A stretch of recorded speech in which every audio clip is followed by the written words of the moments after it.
Maka keyakinan yang sering diajarkan di dalam Islam bahwa Nabi Isa akan turun itu harus dihapus.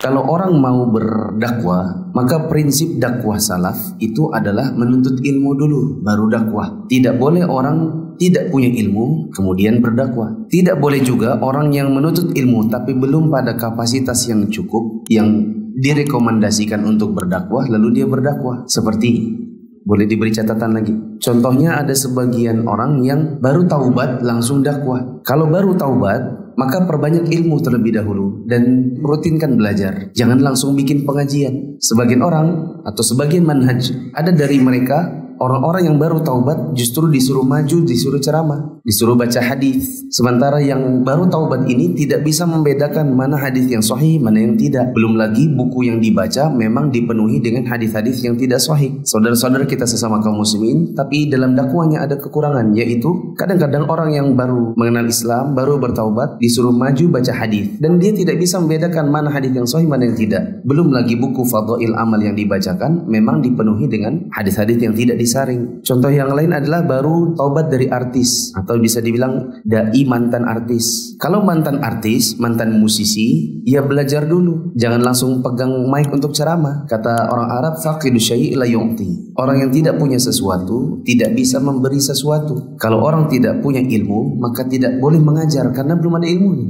Ada lagi kalau kita di zaman sekarang namanya ustadz mu'allaf. Artinya baru masuk Islam disuruh ceramah. Ini tidak boleh. Kenapa tidak boleh? Lah kan baru masuk Islam. Kalau disuruh ceramah, disuruh khutbah, apa yang mau dia ceramahkan? Oh, tentang kesesatan Nasrani, dalil-dalilnya. Kemudian nanti kadang-kadang mereka tidak mengetahui kecuali hanya sedikit tentang Islam, yang dia dakwahkan malah salah. Saya pernah dengar beberapa tahun lalu di Masjid Namirah waktu awal-awal dibangun, di Ramadan awal atau Ramadan pertamanya mungkin, ada seorang dai yang dia berkata dia adalah ustadz mu'allaf. Dia bilang, saya hadir di kajian itu karena kebetulan saya etikaf ketika itu. Dia bilang, nama saya dulu Markus Petrus atau apa begitu ya. Terus sekarang saya sudah ganti nama. Nama saya sekarang adalah Ali. Saya terinspirasi dari dua orang Ali yang paling hebat di dalam Islam. Ali yang pertama adalah yang menggantikan Nabi di atas ranjangnya ketika Nabi akan dibunuh oleh orang-orang Quraisy. Ali yang kedua adalah Ali yang menjadi menantunya Nabi. Padahal